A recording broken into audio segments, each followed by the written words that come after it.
కేంద్ర రాష్ట్ర ప్రభుత్వాలు సింగరేణిని నిర్వీర్యం చేసే కుట్ర చేస్తున్నాయన్నారు బీఆర్ఎస్ వర్కింగ్ ప్రెసిడెంట్ కేటీఆర్.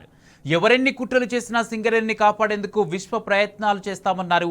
మున్సిపాలిటీలో హంగొచ్చిన చోట అధికార కాంగ్రెస్ పార్టీ అరాచకాలు చేస్తుందని, పోలీసులతో బీఆర్ఎస్ కార్యకర్తలను వేధింపులకు గురి చేస్తుందని ఫైర్ అయ్యారు.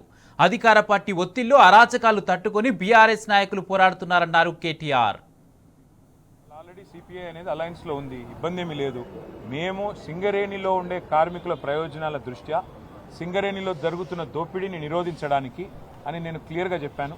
అక్కడ బీజేపీ కాంగ్రెస్ ఇద్దరు కూడా ఇవాళ సింగరేణి దోపిడీలో భాగస్వాములై మరి వారు సింగరేణిని దోచుకుంటున్నారని చెప్పినా ఇవాళ ఏఐటీసీ లాంటి సంఘం మరి సిపిఐకి అటాచ్డ్ ఉన్నా మరి వారు ఏ కారణం చేతనో ఈ పొత్తుకొప్పుకున్నట్టున్నారు. మరి వారి మీద ఏ మొత్తులు పనిచేసే నాకు తెలియదు, కానీ బట్ ఒకటి మాత్రం పక్క, ఎవరు కలిసి వచ్చినా కలిసి రాకపోయినా సింగరేణి సంస్థ ప్రయోజనాల కోసం, సింగరేణి కార్మికుల కోసం గతంలో ఎట్లా కొట్లాడామో, గతంలో వారితో ఎట్లా ఉన్నామో భవిష్యత్తులో కూడా. వాళ్ళ దాదాపు 34 చోట్ల హంగుంది. సరే, అక్కడ చాలా అరాచకాలు చేస్తూ ఉన్నారు కాంగ్రెస్ వాళ్ళు. మా కార్పొరేటర్లు కౌన్సిలర్లను ఎత్తుకొని పోవడం, ప్రలోభ పెట్టడం, పోలీసులను ఇంటింటికి పంపడం, గుండాలను పంపడం, రకరకాల కార్యక్రమాలు చేస్తున్నారు. మాకు ఇంకోటి ఇప్పుడు ఎక్స్ అఫిషియో ఓటు విషయంలో కూడా స్పష్టత రాలేదు.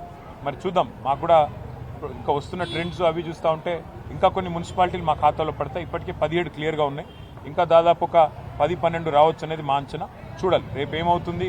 ఎందుకంటే అధికార పార్టీ అరాచకాలు, అధికార పార్టీ ప్రలోభాలు, అధికార పార్టీ యొక్క ఒత్తిళ్లు ఇవన్నీ తట్టుకొని మరి మా కౌన్సిలర్లు, మా కార్పొరేటర్లు పాపం వీరోచితంగా కొట్లాడుతున్నారు. చూడాలి రేపు ఏమవుతుంది అనేది చూడాలి.